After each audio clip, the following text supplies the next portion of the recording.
Black and White, our Saturday edition. Here we are at McShane's. Haven't been here in a while, but we're here, Michigan and Trumbull. I love this place. Thank you, Bob Roberts. We got Jim Nardone, former police chief from Trenton. You know, he's our resident law enforcement apologist. we got Eric Brown. I don't know where he coming from. I don't think Eric could read, but Eric, he's a literacy expert. I don't think he can read. And we got shit starter, Vanessa. Don't play. Good morning, everybody. Welcome to Detroit Black and White. If you're watching, we want you to hit that like button, hit that like button, hit that like button. We want you to subscribe, but we want you to hit that like button. We're here every Saturday from 10 to 11, Mondays and Wednesdays, 8:30 to 9 o'clock, 8:30 p.m. to 9 o'clock p.m. Hit that like button, hit that like button, hit that like button. And last but not least, Allan Lengel, from co-founder from Deadline Detroit. How you doing, Allan? I'm good. Good morning, everyone. Okay, I'm going to start first. My outrage is, how in the fuck Lafayette, Coney Island is still operating? Rats, roaches, Ben and Willard, my two friends, control. And they making hot dogs down there. Yes, they closed again. And if this was a restaurant, on the east side, west side, whatever, the city would permanently close it down because they say it's a legendary. People grew up on it and shit. But you know what? When we were little and before us, these people had great hygiene manners. They got rid of the rats and the roaches. And you know what? And now all of a sudden, 2-3 times a year, how the fuck can somebody go in there and eat this shit? You know what? But let's look at next door. American Coney Island. Grace, I got to give her credit. She cleans it up. She got her stuff together. But I mean, they share a wall, right? No, she made sure her wall.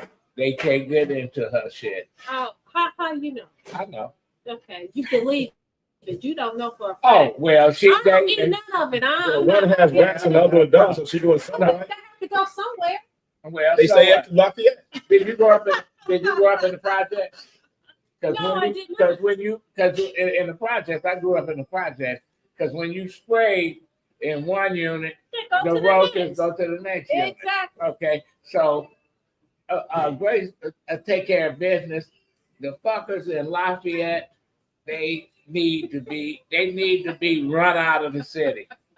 That's our outrage. I got a lot of fucking outrages, but do not go to Lafayette. Do not go to Lafayette, Coney Island.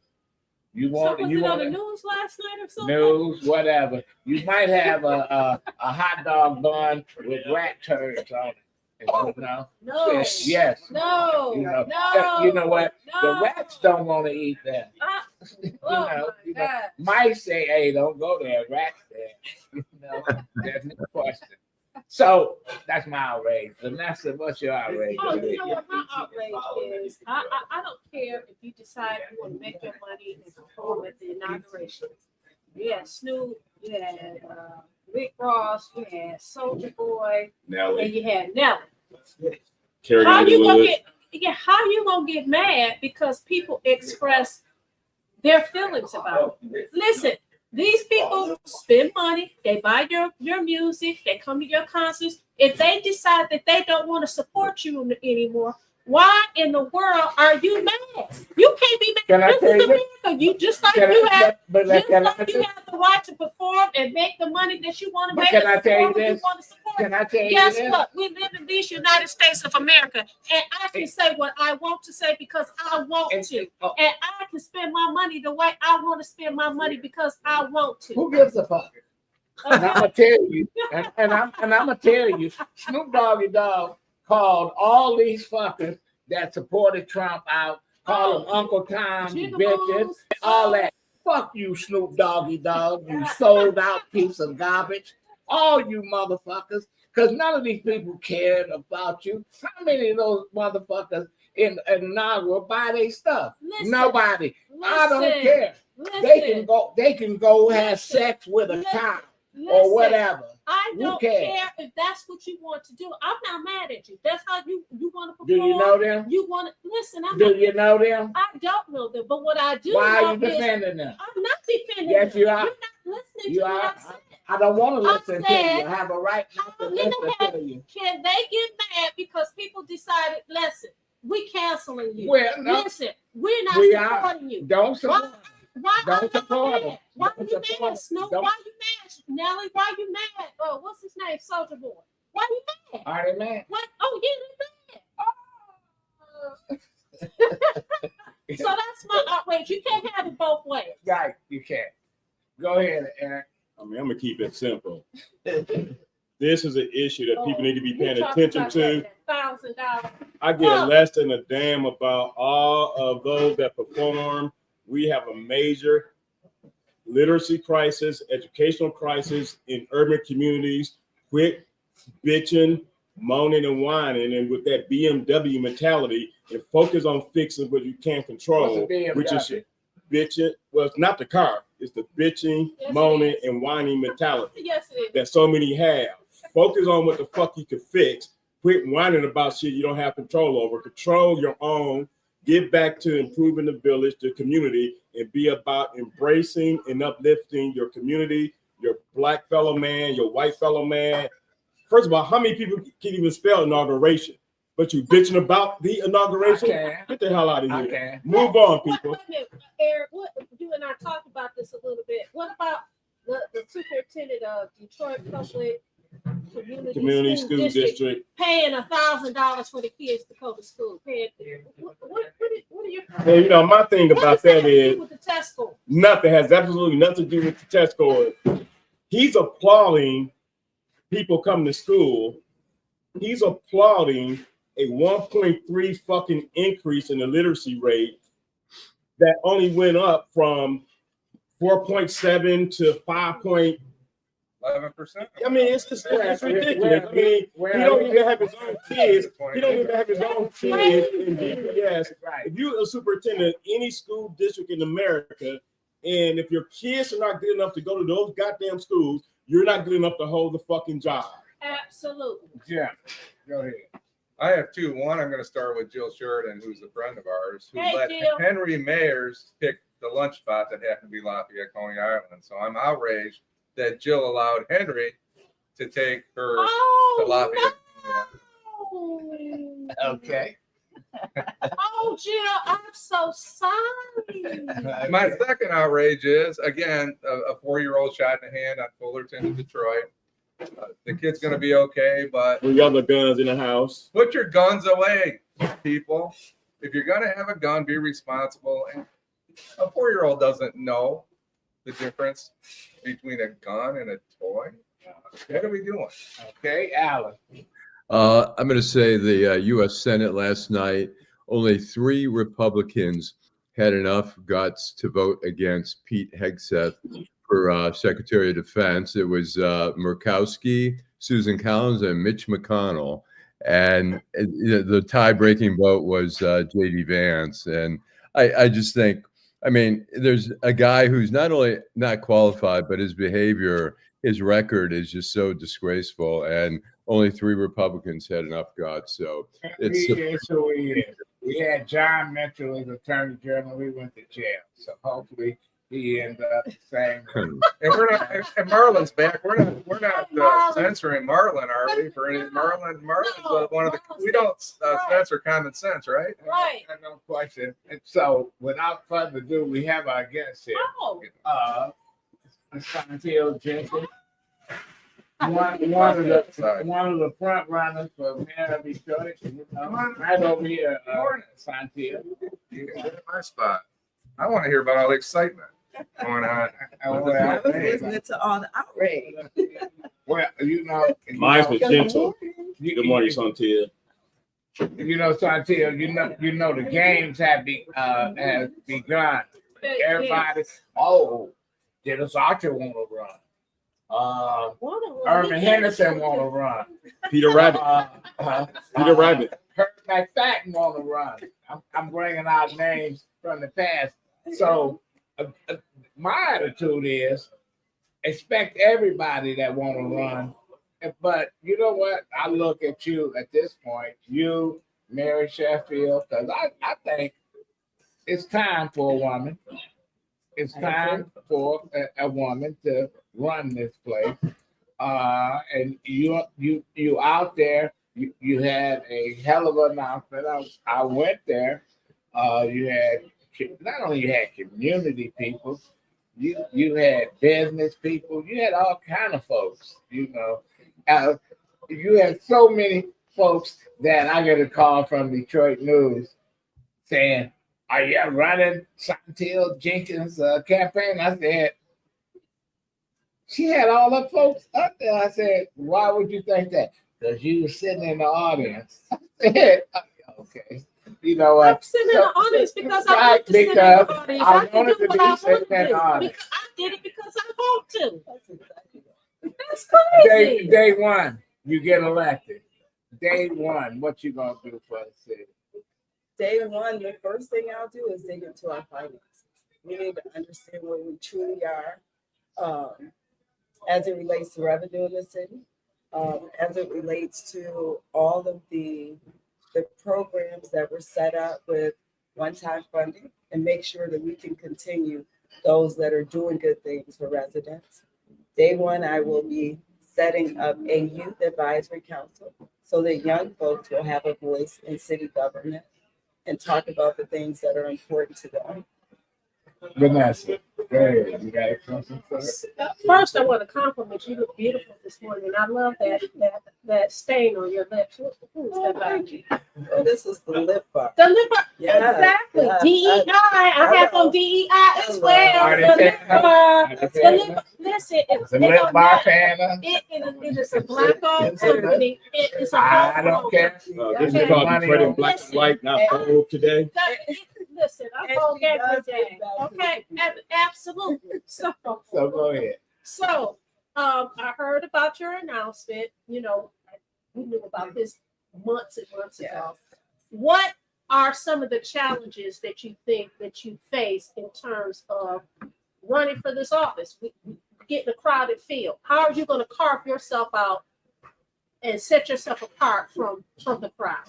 Certainly, I believe that this will be a crowded field. However, I do believe that I'm the most qualified in the field. I'm the only one who has been a CEO for over a decade. I have decades of experience of serving this community. This for me is not about a position. It's not about power or prestige. It's about giving back. And that's what I've been doing my entire life. My very first full-time job was at 17 as a secretary. It was at Focus Home.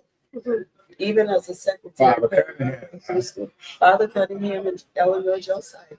She was so proud of me when I was elected to city council the first time. But I've always been intentional about where I've given my time and energy, even as I made a living, because I wanted to make sure whatever I did made a difference in this community. I have a question. Okay, you're running. Duggan's been the mayor for a fairly popular mayor. What do you think he's done right, and what has he done wrong, what you would like to improve on? So I believe that after coming out of the bankruptcy, Duggan definitely instilled or reinstilled, I would say, confidence in Detroit and the business community. It made people believe that Detroit is a safe place for people to invest. I think that Duggan's approach to management, although a lot of people don't agree with it, and it can be difficult, he gets things done. I don't think we've done enough for neighborhoods. I think that Black and brown businesses will say, many of them will say, we've been forgotten, we've been left out. And I keep saying, although I'm really happy to see that the crime numbers are going down, It really depends on what neighborhood you're in. Right. And if we keep telling this story about historic low crime rates, the folks who are living in fear of crime every day think we've forgotten about it. Right. So we just have to tell the whole story. Okay. So Thursday at the Detroit Policy Conference, there were 5 Detroit City Council members there. Bridge Detroit did an interview with them. They asked a couple of questions, and most of them talked about the infrastructure, the neighborhoods. But with education being the way it is, not a single one of them, including the current president of the city council, the vice president of the city council, mentioned education. What would be your approach to education in a city that's struggling education? So one of the things I talked about multiple times and at my announcement where Adolph was making sure that this is a city that's supporting families from cradle to career and beyond. So we need to make sure not only our K through 12 system is strong, but we need to start with pre-K. We need to make sure that there's early childhood development centers all over the city. The Mary Grove campus that has been set up over in Live 6, I believe we should have at least one Mary Grove model in every district in the city. It won't look exactly like that because we don't have 7 college campuses. However, the fact that there's an early childhood center where there are parents who pay $0 for their kids, and there are parents who pay almost $30,000 a year for their kids to go there. And they're all getting the same high quality early childhood education. Then they can go from there to the elementary school, junior high, high school. And U of M has classes on the campus. They even have dorms on the campus.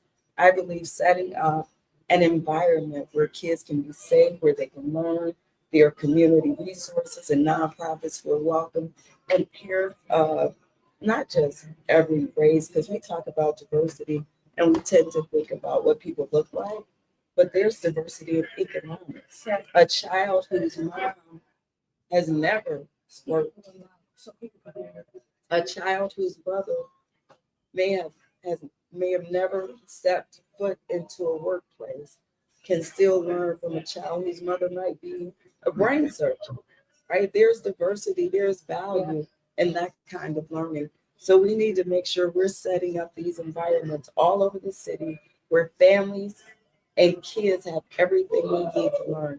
And the last piece that I say about that is the way they've set it up in Mary Grove.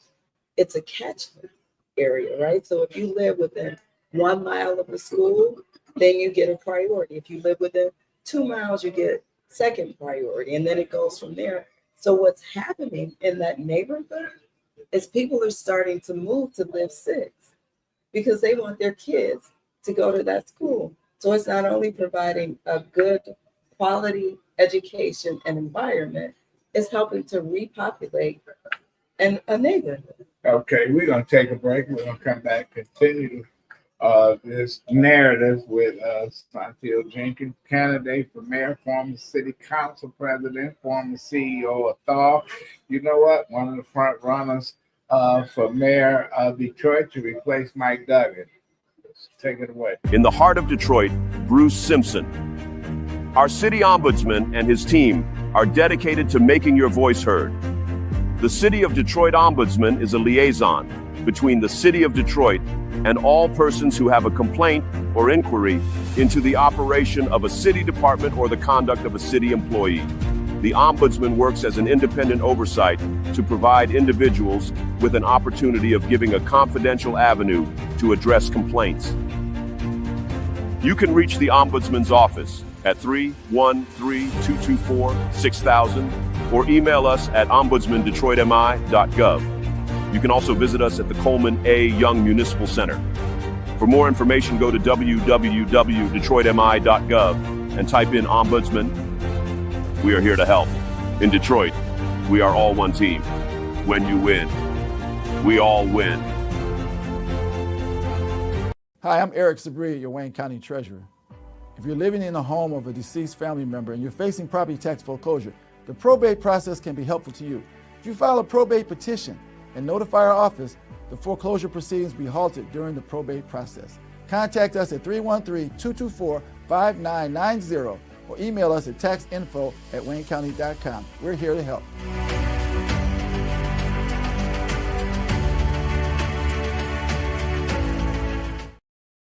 Okay, we back. I made up Mongo, Detroit in black and white. I got before we go to you, Vanessa, I got a question for Saunteel. This is me personally. I think that the city, whoever becomes the next mayor, should take over the school district, should be in control of the school district, should appoint the majority of the board members. We gotta mess it. We gotta do something different. You know, we got a lot of young folks moving here. Soon as they kid get about 5 years old, they gone because you only got so many schools that they're gonna send them to. What is your thought on the city running that? This is my thought. What is your thought? So I think that whether the mayor runs the schools or not, the mayor has a responsibility to the schools.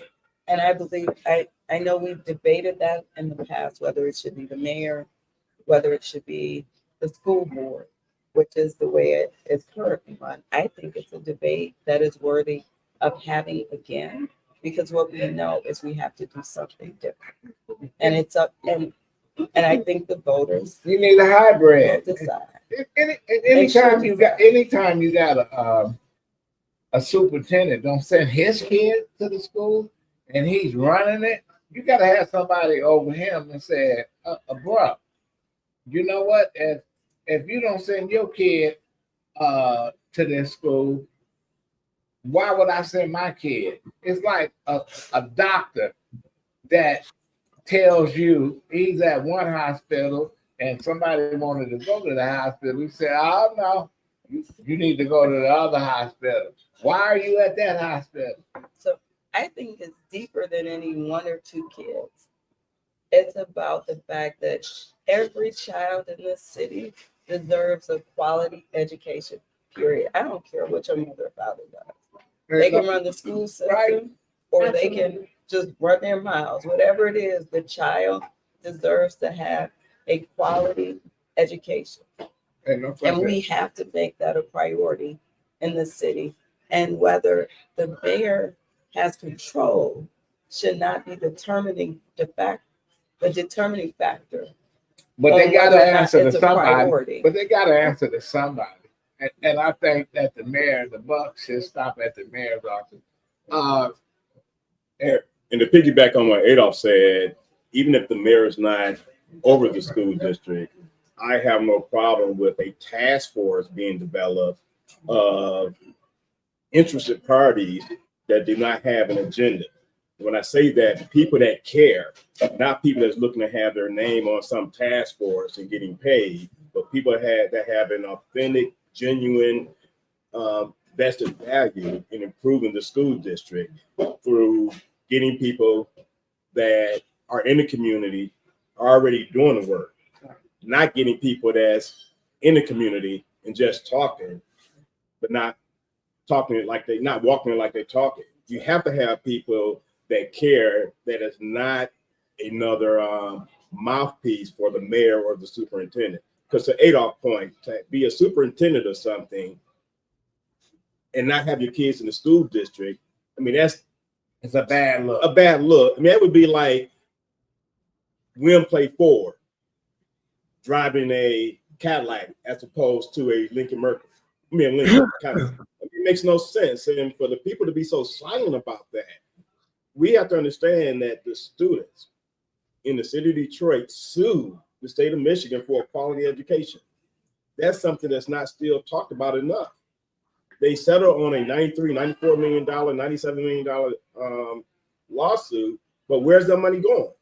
To pay people $1,000 just to come to school to do what they're supposed to be doing? And you don't see any results. I mean, it's too early to tell, but if you don't see any results in the improvement of grades and or proficiency scores, you're bribing people just to come to school to make it look good. That 66% of current absenteeism is crazy. But we got to do something, Eric. Go ahead and answer the question. I want to give a shout out to all those that are chiming in: Dwayla Boyce, Cynthia Burnett, Jill Sheridan, Marlon Holt, Same Day Payday. You have some people on here say, you know, they're excited that you're here, Ms. Jenkins. But we have a couple of questions. Dwayla Boyce asked, she said, You need your glasses okay, I got my glasses on, but these are things that, okay, you know what? I'm gonna pass on her for right now. Don't beat me up, D-Love. Deborah G, she says, will you stay if elected because you were elected to city council and left when you got a better offer? And then Dwayla says, what you said was a great start, but how are you planning on doing this in a Trumpism economy? And then Marlon says, how are you aligned with the business and financial community? That's a lot of questions. So first of all, I never left. I've been serving Detroiters my entire life, just like I said when I started. And when I was on council, the goal was to be there to help us through our toughest financial time, the darkest days in this city economically. And I did that. I was there during the toughest days. I was there for the 14, 16, 18-hour days, reading documents, making sure that I was doing everything I could to help get us past those dark economic days. My last week of council, we announced we were exiting from the hardest work had been done. The 10-year plan of adjustment was in place, and an opportunity came along for me to serve families just like the one that I grew up in. I know what it feels like to live in a house without heat on a cold day like today, and to have an opportunity to serve those families, many of whom who called city council when their power was off, and council members they can't do anything. You know what they do? They would call me. And then you experienced violence. You had a sibling that, I had a sibling that she had a sibling. Same age as yours. You know my what? brother murdered in the city of Detroit. Yeah. And I had an older brother murdered in the city of Ferndale, Rubber Township. So yes. And that never leaves you. Never. Allan. Saunteel, I mean, as a Detroiter, I mean, two of the things I'm really looking for in a candidate is one, their vision, but number two is just importantly their management skills. How would you rate your management skills? I would rate my management skills as excellent. I have over the last 10 years provided more than $100 million in assistance to families who were struggling. Thought today has more programs and services as a result of my leadership than they've had in their 40-year history. I would rate my management style as excellent. Could you explain this? People that don't understand what thought exactly is. That was about what thought. Thanks, Jim. That was Jim Nardone in the background. Yes, thank you, Jim. Thaw, or the Heat and Warm Fund, is a nonprofit that provides utility assistance and other services to struggling families. And utility assistance means help with water bills, light bills, heating bills. And heat is not only natural gas, it's wood, propane. We even provided cherry pits for families up north where they use they use like a wood burning stove that burns cherry pits to keep their homes warm. Sure. But in addition to that, under my leadership, first, we never had a water program until I started at Thaw. I started that program in 2015 because of all of the water shutoffs that were happening in the city. Today, it's a statewide program. In addition to that, today we're providing home repair services. We're replacing furnaces and refrigerators and stoves and doing things that make homes more energy efficient long-term so that families don't have to come back every year seeking assistance. What are we going to do with the Renaissance? That is a great question. I think it remains to be seen. I happen to believe that I've got. The public conversations about the Renaissance Center have been going on in private for quite some time. And I think that what we've heard is what's likely going to happen. It'll be They're gonna tear down some of the Towers. Yes. And the question is, my question is, who will pay for it? what about the 375? Because people come to me and say the only people that's gonna profit from 375, Gary Torgo, Tom Gorse, and Dan Gilbert and Chris Illich. What about the people that was displaced families? They still alive. There's no question. People talk about reparations. That is. First of all, I think it was What can we do? insult to ever say this is a project that is focused on restoration and reparations, and nothing about the design, nothing about the planning has been focused on either of those things. There have been meetings in the community, but they haven't listened to the community. They haven't reached out to the community in any real way to take feedback or input.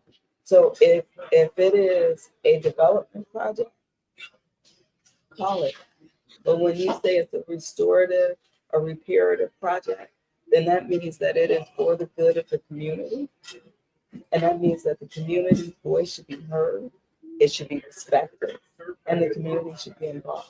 So what I'm hearing is, listen, say what you mean and mean what you say. Don't lie. Don't play with me. Don't play with us. Don't insult the community. That's right. We have Marlon Holt who asked. He said he wants to know, what is your relationship? Do you have a relationship with the business and financial community? Yeah, and I am.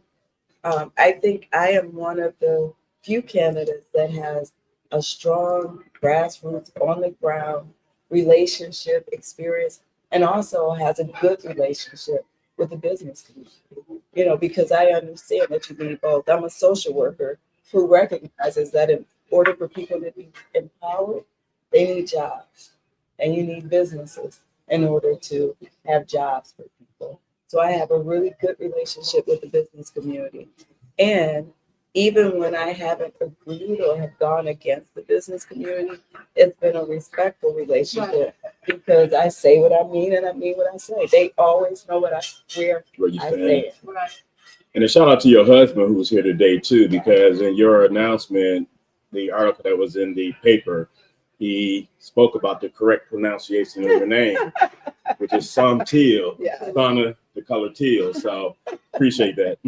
I got a quick question. Saunteel, what about all the subsidies that we see all these businesses getting? How do we balance that out where we're not giving away too much, but we're still incentivizing businesses? It is a good question. And I think that the subsidies and the incentives have to come with conditions, right? If we're giving taxpayer dollars, we have to make sure that taxpayers are benefiting. And I don't mean just by, the promise of best efforts to employ Detroiters. We need to employ Detroiters, and they should be employed at every level.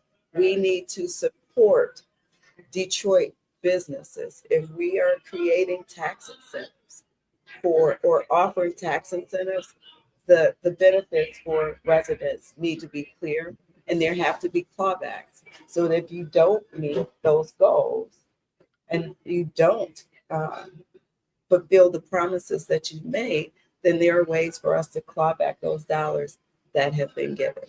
Listen, Todd Battison, interim police chief. Good guy.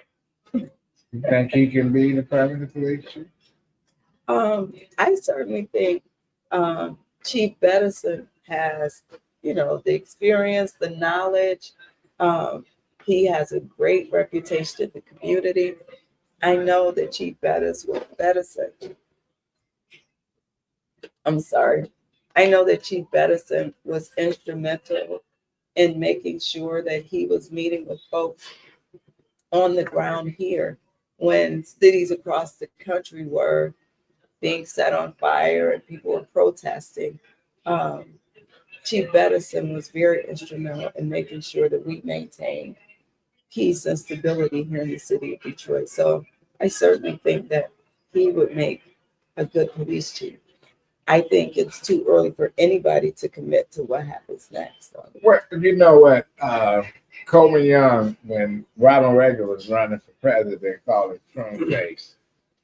And after Ronald Reagan got elected, the reporter asked the late mayor, what do you think of the new president? He said, President, full face. You know. How can you work with Donald Trump now that he's back again for a second term? And do you think that all the things that he's doing right now is you as mayor would just retreat, or would you reach out to the administration? So I think as the leader of this city, it would be my responsibility to work with everybody on behalf of this city and for things that are good for this city. But on the flip side, it would also be my responsibility to stand up for Detroit and for Detroiters and to make sure that our voices are being heard and that when falsehoods are being put out there, if you come here and call us a mess, it's my responsibility to make sure that we're setting this record straight. And I know you're gonna have to go down to what's happening over at the train station. It's actually at Tabernacle Church today. Oh, they And it's moved late. it? They moved it, and it's later in the afternoon. So yes, I will be going to Black Tech Saturday, but it doesn't start until later today. Okay. Yeah. So you got the last word on question. One more question. So, the statement is, what about the business in the community, the business owner in the community? It's about time that we have a liaison for the neighborhood businessmen, Black businessmen who keep the community going. So how do you feel about starting a Black business neighborhood community? I assume like a coalition Yes. or an alliance. Yes. I think that's a great idea. We have the Michigan Black Business Alliance, which is run by Charity Dean, and I think that they are doing a good job. They're still fairly new, but certainly I'd be willing to create anything that helps support Black businesses, small businesses in the neighborhoods. And I will say one of the things I think it's important to do is have a master plan for each of our 7 districts. And once we've created this master plan with the community's input, if you are a resident of that district, your incentives should be higher. Yeah. If you're a city resident, Right. your incentives should be higher. And the incentives should be offered for what the community has said this we need in this master plan versus waiting for people to come to us. Right. We should be saying, okay, District 7 said they need a movie theater. If you are a developer who's going to bring a movie theater, these are the incentives that we want to offer you. What, you live in the district? We're going to offer you even more. Okay, you live in Detroit? We're going to offer you more. Okay, your final thoughts. I am Saunteel Jenkins, and you can learn more about me at SaunteelJenkins.com. No H. But I believe that I am most uniquely qualified for this position. I have nonprofit, for-profit, government experience, and I've spent my entire life serving this city, and my life is a reflection of all of the good things and the challenges that Detroiters face every single day, whether it's violence, my battle with cancer, battle with economics. I've been through it all. I've walked the walk, and I want to walk this walk with Detroiters and make it a better place for us all. And we're gonna have you back on, Saunteel, one of the front runners. You know what? Like I said, it's time to take control. Am I right? We asking them the right person, we rule the world. No, What no. you say, T? Absolutely. We rule the world. We know- Absolutely. we know what We rule run the the world. world. We know what run the rule. world. We I know don't what care rule. who's the We know president of what the United States. We know who's really running things, right? That's right. So, That's yeah, right. That's absolutely. right. Thank you, son. Thank you. Thank you for We're having me. gonna have you back here. It's always Yeah. We're gonna take a break and we'll be right back. In the heart of Detroit, Bruce Simpson. Our city ombudsman and his team are dedicated to making your voice heard. The City of Detroit Ombudsman is a liaison between the City of Detroit and all persons who have a complaint or inquiry into the operation of a city department or the conduct of a city employee. The Ombudsman works as an independent oversight to provide individuals with an opportunity of giving a confidential avenue to address complaints. You can reach the Ombudsman's office at 313-224-6000 or email us at ombudsmandetroitmi.gov. You can also visit us at the Coleman A. Young Municipal Center.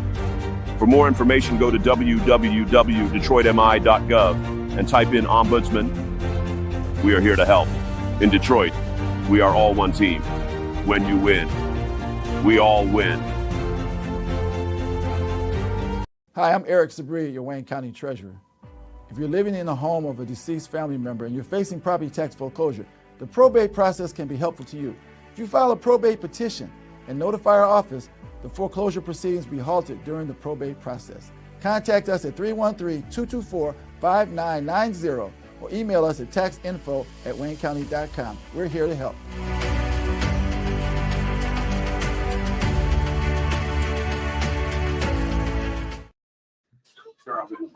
Yeah. Okay, we're back. We're back. We are back. We've We're got back.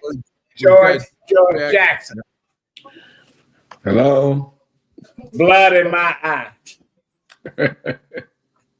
You know Okay. what I'm talking about, don't you? Yeah. How you How doing? you doing? I'm doing good. Good. George Jackson, former president of and CEO of Detroit Economic Growth Corporation. Welcome back. Thank you. Thank you for having me this Why are morning. you still in Detroit, man? You're supposed to be over in Scottsdale and it's nice and warm and shit. Well, I'm You gonna tell must you got why. something going over here. What's up? I'm gonna tell you why. I have had season tickets for the Detroit Lions for 36 Fuck the years. Lions, man. Fuck that Lions. 36 years, Wow. and I waited for them to win. And when they started winning and playoffs came, I said I am going to be in Detroit either till they get to the Super Bowl or they lose. So I'm about to go now. I didn't know you, George. I didn't know you was retired. Oh, I said retired. Yes. I didn't know that. But anyway, welcome. Big Detroit sports fan. Detroit sports fan. Yeah. Well, we're I'm with you, surrounded George. Allan Lengel and Jim Nardone, I'm ready. I can't wait. who love it. George, Yes. we had Saunteel Jenkins on here.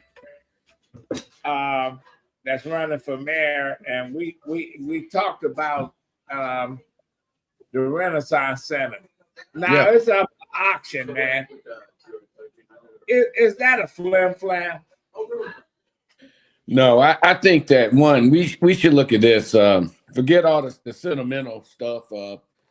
We need to look at this as an opportunity to connect downtown with the riverfront. Not just for private sector use, but also for public sector use as well.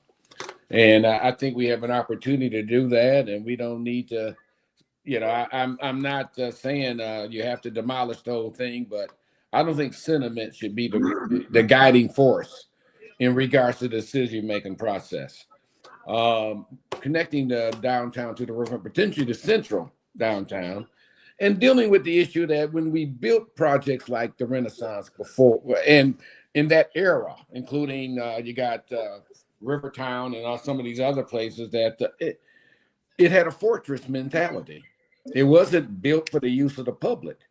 And I think this is a good opportunity to blend private sector use with the wants and needs of the public. And so there is some good things about this. I agree with John Gallagher, for example, in regards to some potential things that they're looking at and some of the aspects of the current plan that is before us. What would your vision be, George? If you had a choice, what would you do with the RenCen? At this point in time, one thing I do, I would certainly get rid of that podium. That basically is 1 million square feet. It is unusable, unwalkable, not user friendly. So if you kept the 2 towers, I would just make sure that the tall tower, as well as the 2 office towers, I certainly would get rid of the podium, bring open access right to the riverfront off Jefferson, and make it a user-friendly public place. So how you gonna get rid of the towers? Isn't that, we under Archer, when they imploded Hudson's, I remember Archer like a little a bitch getting out there saying, "Oh, everything was great," but they tore up half of the people mover. How you not gonna? No, I think it can be done. I think it can be done. I think we would, with the proper professionals doing it, I think that can be done. And I'm saying is that the concept that is before us in regards to the 2 towers closer to Jefferson and the taller tower, that's doable. And I particularly like the idea of the podium being removed, which is useless anyway. It's not user friendly at all. To allow flow through of the public from Jefferson to the river. And podium. Explain when you say podium. It's where all those shopping malls were, the shop at the stores and things of that nature were there. Okay. So in other words, you would have all that would be outdoors. The building would be connected, but outdoors, as opposed to having this cover over them, which was supposedly keeping the elements away from people. And well, we all know General Motors came in there and got rid of all the stores, got rid of the movie theater, gyms. Yes. Good morning, George. We talked last time about how long some of these projects take. And in the last week, the new president decided he's going to drill in Alaska next week. Of course, it's going to take 30 years, right? Yeah. So how is this fast track where, this is a project that's developing, 2, 3, 4, 5 months ago? How long is it going to take? I see this as not something that's going to happen tomorrow. Are we right? Let me put it this way. It's all about money. If the money is there, it can be done. It can be done relatively quickly. I mean, it's all about money in regards to, it certainly doesn't have the challenges of the Alaskan project that you mentioned. I mean, that's a completely different situation. But if the financing is there, money's in place, they can move immediately on this. It may take a couple years. I mean, so be it. It costs that much to build new. I don't think that's going to be the real issue is money, but also I would also say that we probably need more public, involvement in the plan and things of that nature. I think we should make sure that we do listen to the public in terms of what the needs and wants are. But I think the basic bones of the project, I think, are sound and very supportable, and also pretty financially feasible too. I mean, as far as the costs and how they're going to try to break that down. I'm sure that Bedrock is looking at things like studies for appropriate usages and also the feasibility in regards to cost analysis, demand analysis, things of that nature. And Bedrock trying to get a whole lot of money from the city of Detroit, I'm sure, from the state of Michigan and all that. My understanding at this point, $2 billion from Bedrock, $250 from GM, about $100 million from the DDA, and then a brownfield TIF of $250 million, which basically is capture of taxes. I'm gonna write him a check. Go ahead. And George, welcome. You mentioned about input from the public, and one of the viewers stated if it's not bigger and better, then why destroy the skyline? And then on top of that, I'm adding my. What do we get for a skyline, though? What useful purpose does a skyline have? I mean, it just looks good on a postcard. If the building is empty, you know, and so you see an empty building on a skyline. I think the most New York survived. You know, the skyline used to be the World Trade Center. World Trade Center. Yeah. They blew them up. New York. New York. Well, did they use the same design? No, they didn't. They built something more efficient and more user friendly. If it had been right on the international waterway, Detroit River, looking over at Canada, what about the use of making it housing? Well, affordable would be a subjective statement. I really think that is realistically speaking, the cost of doing this is such that it's going to be hard to make it primarily affordable. I think that's cost prohibitive. That's just financial reality. This is going to be an expensive project, and the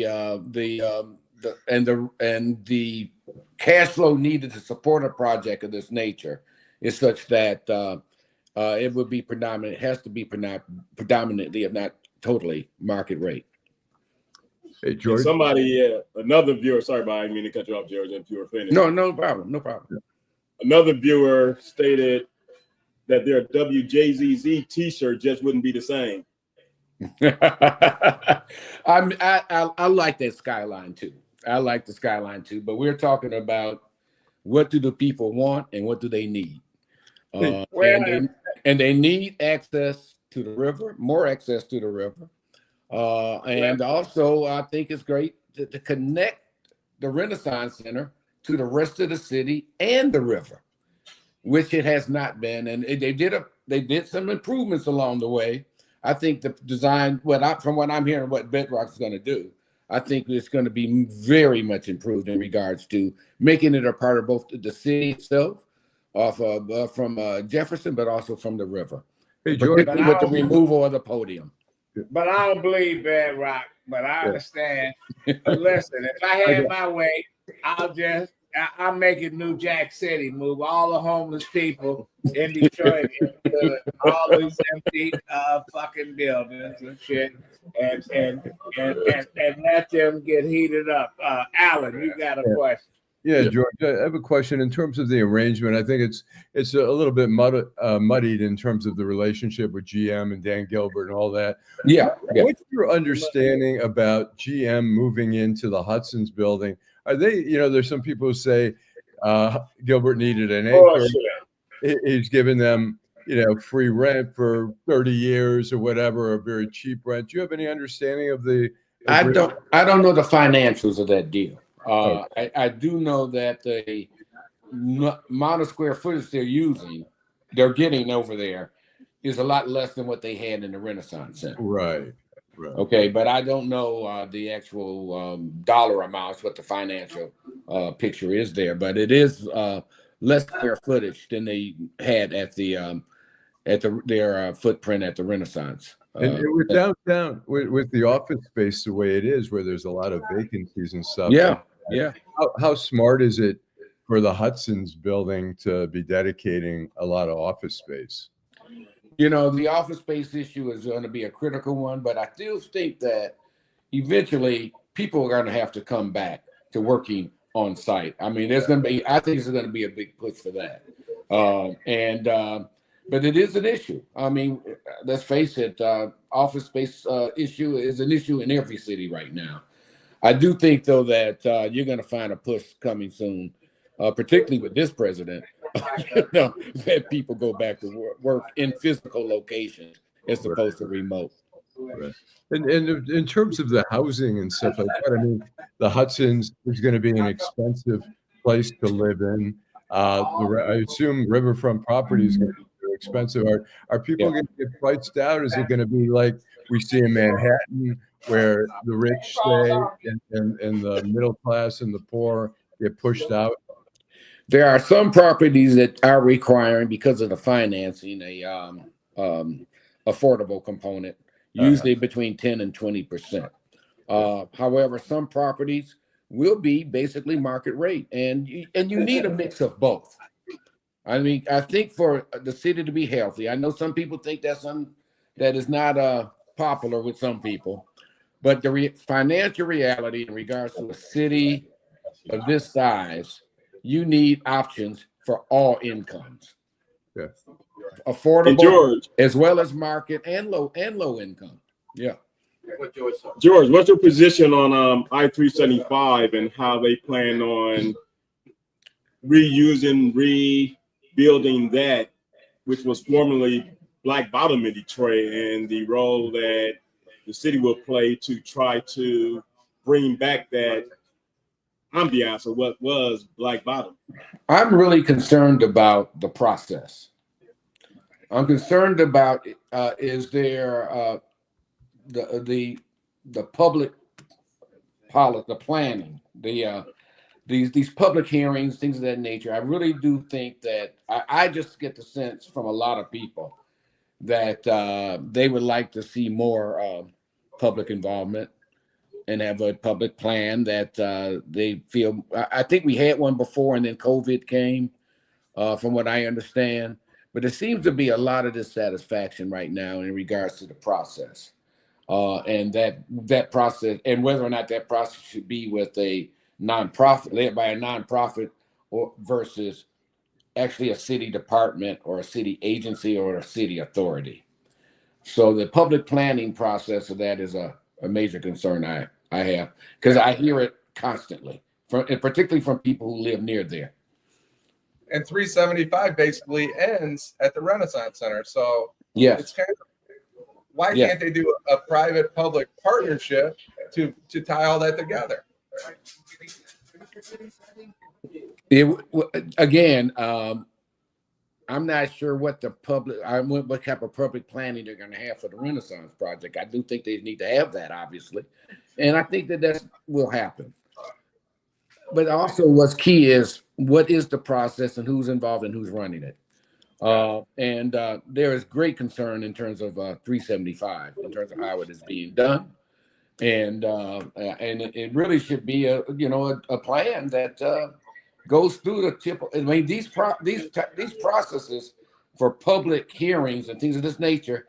I mean, there is a process that is defined already that has been used for decades, I don't know. For some reason, I don't get the feeling from a lot of people that who are not satisfied with the way that is being done at this point, and particularly with 375. Obviously, they are both. They have a lot of commonality, but I really think that the project of the Renaissance Center should be viewed from as a project plan with adequate public process. And Timothy talks about the money from Bedrock. I guess looking at it from my perspective, Bedrock's in the business to make money. They're not in the business to help the public. Now, so you kind of have 375 has, I guess, a different ambition than Bedrock, right? Am I wrong? Wait, what was that again? The end of it. So the 375 project is completely different than the Bedrock project, because Bedrock has a different reason. These are different kinds of projects, that's what I'm saying.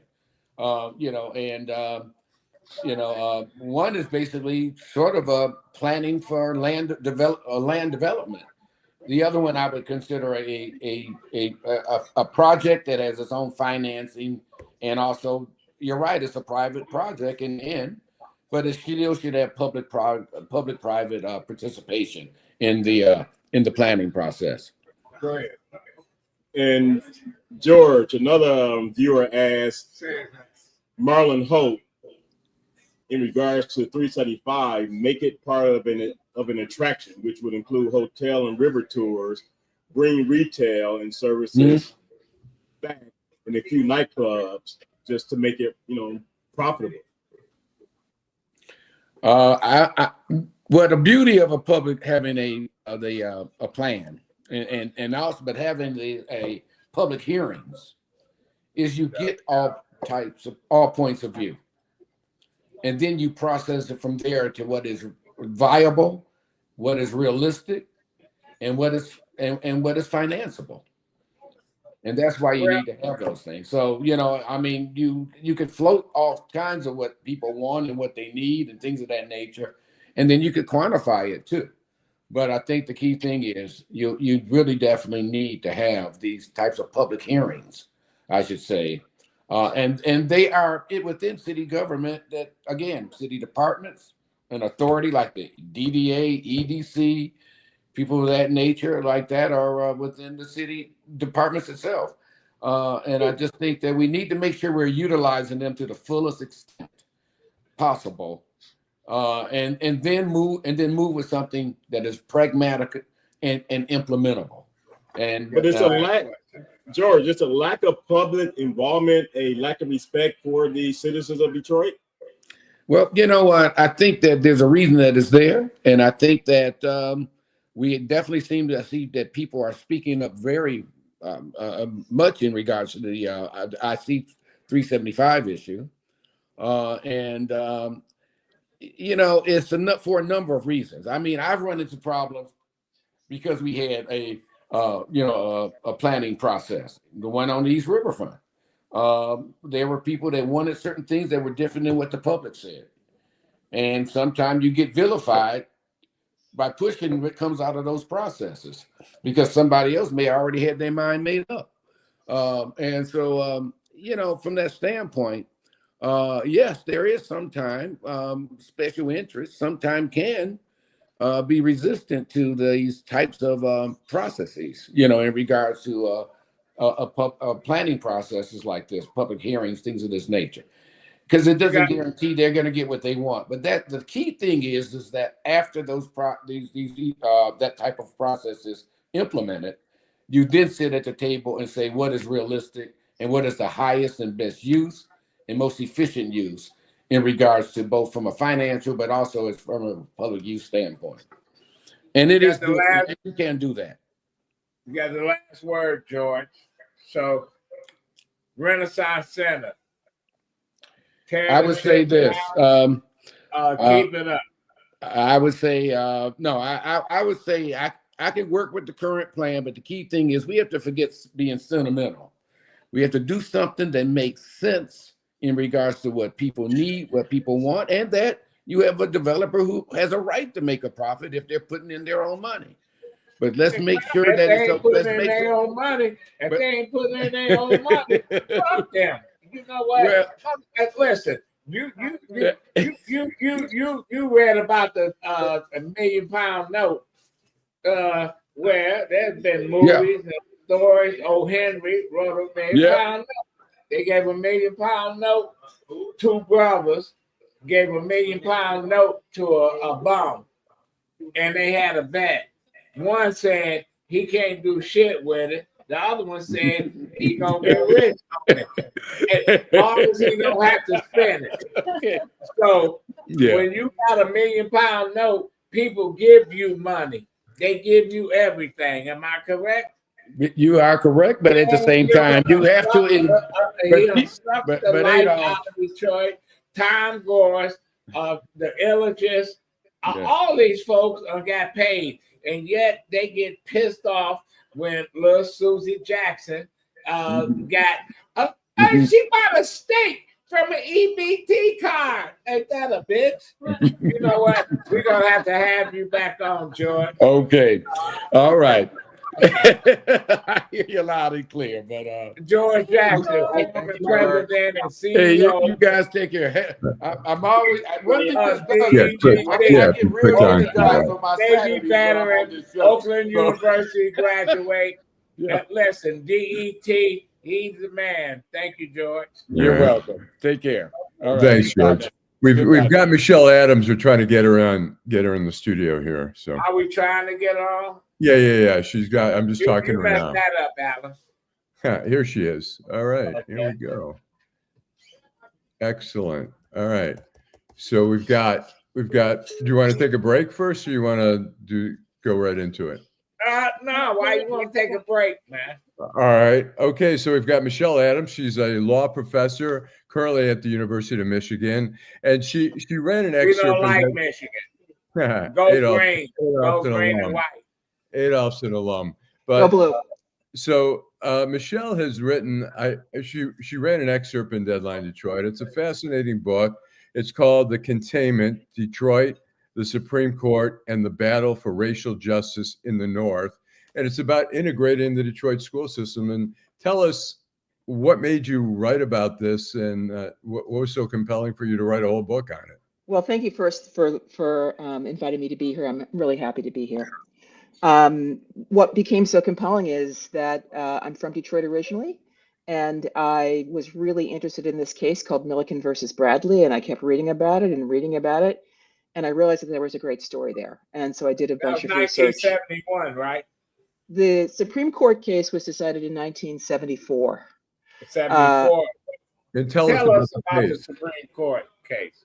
So the Supreme Court case, in a nutshell, overturned a ruling by a lower court judge in Detroit that would have required metropolitan desegregation across southeastern Michigan, involving about 50 suburban school districts along with the city of Detroit, and about 800,000 students who would have been going to schools together. And that's what the Supreme Court overturned in a case called Milliken versus Bradley, decided in 1974.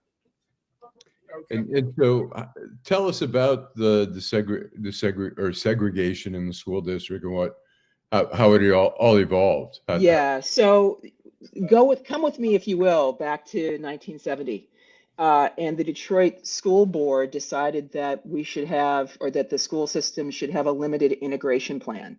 And so for the first time ever, the Detroit School Board ordered that a relatively small number of high school students would go to integrated schools. So for the first time ever, white students would go to black high schools, black students would go to white high schools. And when this happened, the state of Michigan effectively overturned that limited integration plan. And that's when the NAACP got involved. They sort of said, this feels a little Southern, right? If you're going to have integration, but then you're going to overturn it by state law, that seems like that would violate Brown versus Board of Education. And so the NAACP ended up bringing a case against that, and the case became much bigger. And ultimately, this district court judge found that, in fact, the Detroit public schools were segregated in violation of constitutional law, just like down south. Different kinds of techniques, but basically the same idea. And once this district court judge found a Brown violation, he decided that the best way to deal with that violation was what they had done in the South, which was desegregation. But in order to have effective desegregation in the Detroit schools, because so many white families had left, and because the state of Michigan had violated the Constitution, said, let's use the suburban school districts. And that was what the district court ordered, and the intermediate appellate court upheld a couple of times. But when it gets to the Supreme Court in 1974, the Supreme say, oh, you've gone too far. We can't involve the suburban school districts. But crucially, and most importantly, the Supreme Court never said that there wasn't a constitutional violation. The Supreme Court never said that the city of Detroit didn't violate the Constitution, and the state of Michigan too. So I just got incredibly interested in it because I'm a native of Detroit and had grown up here and lived here for my first 18 years of my life. What judge is that? What judge made that ruling? Guy named Stephen Roth, Hungarian immigrant, sailed to this country in steerage. Really interesting guy. Started out being very much against the NAACP's case, thought it was a malarkey, essentially. And then over the course of a 41-day trial, started to understand what was going on in Detroit and how Detroit was segregated. And he started to understand the relationship between housing segregation and school segregation, and his eyes really opened. And in the book, I really want to take the reader through his journey and sort of teach them about Northern Jim Crow and how Northern Jim Crow operated and what really changed the judge's mind. He was really ahead of his time. And now, as we fast forward to 2025, and at one time where Detroit had 200,000 kids, we're all over the place. And Stephen Ross would have been, he would be happy because what he wanted to happen, it happened, and it didn't happen by the courts. It just happened. what do you think of what's happening now, where we got black students all over the place? Because when I was in high school, way back in the 70s, you know, it was really segregated. Well, you know, I think my book is mostly about sort of what happened between 1968 and 1974 and how that affected things today. But I guess the way I would answer you that question is to step back and say, what kind of society do we really want to have? And one of the things that Thurgood Marshall said, because he was on the Supreme Court and he was in dissent in that Milliken versus Bradley case that overturned this really big metropolitan order, he said, if we don't learn together, we can't expect to be able to live together. And that's really the thing that I want to focus on and get people to think about is it possible to have a society and have a multiracial democracy when in fact we are in separate schools, separate neighborhoods, we're all kind of siloed. And there was an opportunity, and I think in some respects there still is, to try to move us towards something that would make it possible and make the possibility of a multiracial democracy, put that on the table. Michelle, tell us about L. Brooks Patterson. Did he have, what impact he had? You know, he's not really in the book. I know who he is, but he's not really a character that I talk very much about in the book. Okay. Vanessa? Professor Adams, I will submit that even with the court's ruling and the precedent that it set, listen, in fact, the schools are still segregated. Okay, maybe not by law, but actually by demographics. If you live in the city of Detroit, the schools are Black. The students are Black. You have very few students. You go to a suburb, say you go, but they all in these other schools. But they all left Detroit. They all over the place. They in Warren, they in Melvindale. He say they. They black kids. Black kids. Black kids. Listen. During that time, I was bused from Royal Township to Oak Park. We go back and forth like this all the time. Yeah, but the bottom line is segregated as far as I'm concerned. No, it ain't segregated. Okay. That's my opinion, sir. And your opinion don't count. Validate my opinion. Your opinion the reality is that. Your opinion don't count. That's why I'm here on Detroit Black and White as a call. Right. But we're gonna ask the professor. Listen, what was the ruling? Was it 5-4, right? 5-4. All right. Who was the deciding vote in that? The Chief Justice Berger wrote the opinion. Right. But I want to focus on Thurgood Marshall because basically his name is synonymous with desegregation, and the fact that he dissented in that case. He thought that it made sense and that the law required that the students of Southeastern Michigan go to school together. And I just want to emphasize why the judge would have thought that. He thought why should we go to school with white kids or Hispanic kids or whatever? I went to all Black elementary. And I had no problem. You know what? Why did I have to? Why did I have to be? No, I'm just saying that. My parents told me I didn't. Why would I have to go to school with white kids? Huh. Does that make me smarter or dumber or whatever? I'm just asking you this. One of the things I want to do, and that's a question that comes up a lot, is sort of, do you have to sit next to a white kid? Do Black kids have to sit next to white kids to be smart or to be able to be educated? The answer to that is no, absolutely not. But one of the things I do talk about towards the end of the book is some of the empirical studies that have been done about students in the South and what they got out of court-ordered desegregation in the South. And so there's a number of studies that have been done that showed that, and I'm going to sort of say with respect to the Black kids who were the innovators and who were the pioneers, they definitely, in terms of what happened to them was terrible. What happened to Black teachers too?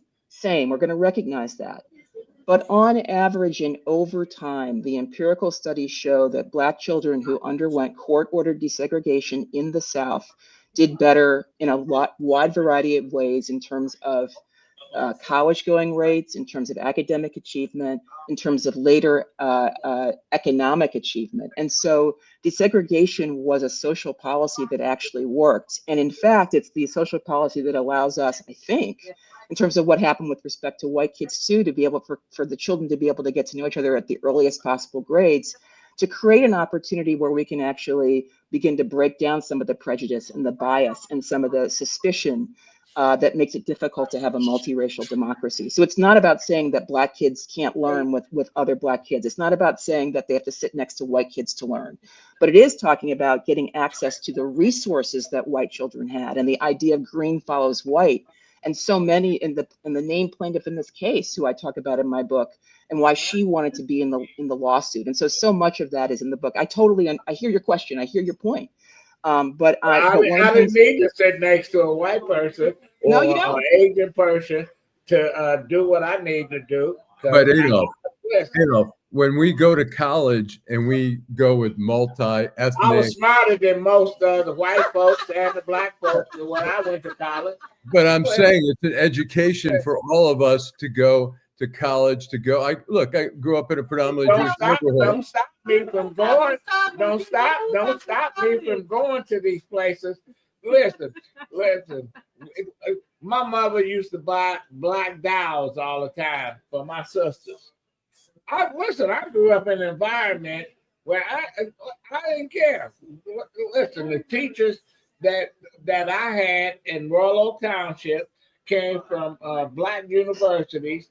They came through the Detroit Public Schools, and the Detroit Board of Education said that we don't recognize Fisk, Howard, and Morgan State and all these schools. You got to go to Wayne State to get a master's degree. That just made them better. And even when segregation was at its worst, and I understand, Professor, and you wrote about that.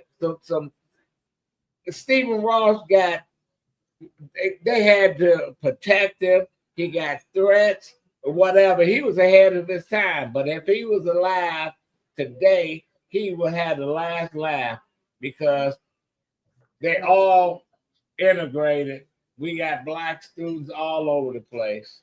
So that's all I got to say. But education aside, I do feel, I went to an HBCU and a PWI. And I do feel that being at a PWI, I had a situation in my African American Studies class at Eastern Michigan University where we were interpreting a poem, and there was a white student that responded as if she just got through reading Newsweek, Detroit News, or some New Jack City movie, and it was her perception of Black people. And I think I had to stop the class and say, it's a reason why we're at this university, because you get to learn about Black people. Your Traverse City experience gave you one lens of how you expected Black people to live. But now you can be educated that we're all the same. So I do, after the educational piece, I do feel that being in an integrated society helps all races. I'm not just, because people think it's just Black and white, all races. Well, you got the last word, Allan and the professor. So in the end, you say that there are benefits to integrating, because different cultures learn about different cultures, and we break down some of the prejudice. You see, like the Detroit schools are predominantly Black now. Integration killed thousands of Black businesses, Allan. Yeah. All right. Well, I'm asking the professor, so 2025, looking at our school system today in Detroit, what has the impact been, and what else do we need to do?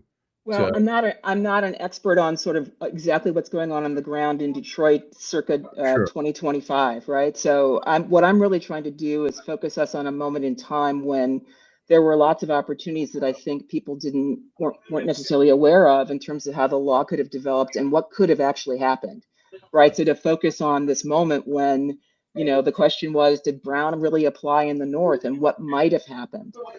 What I can say now in terms of my observation is that, and I will simply repeat what I said before in terms of being able to have a multiracial democracy and getting the opportunities and the resources to Black children, this, I think, is an opportunity and a social policy that actually really worked, and I wanted to focus folks on that.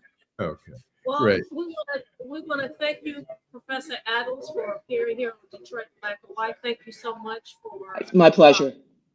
Thanks we're a lot. going to ask that you like, like Detroit Black and White. We're going to ask that you subscribe. We're going to ask that you tell all your friends. We are rapid, sir. And yes, we would love to have you back on Detroit Black and White. That would be wonderful. And One more time, the name of the book one more time. The Containment, Detroit, the Supreme Court, and the Battle for Racial Justice in the North. And then also for folks in the Detroit area who are hearing this, obviously, next Sunday, the Detroit Historical Society at 2:00, be having a really wonderful conversation about the book with one of the folks who was on the litigation team of the trial case. So looking forward to that. And that'll be at the museum, the historical museum, or? Yes. Okay. Yes. Okay. Thank you. For all At the those that are Detroit Historical Society, 2:00 next Sunday. All right. All right. Awesome. And for Thank all you. those that are watching Detroit Black and White, tune back in on Wednesday evening, 8:30 p.m. to 9:00 p.m. Friday, 8:30 p.m. to 9:00 p.m. And next Saturday from 10 to 11. Thank you so much, Detroit Black and White.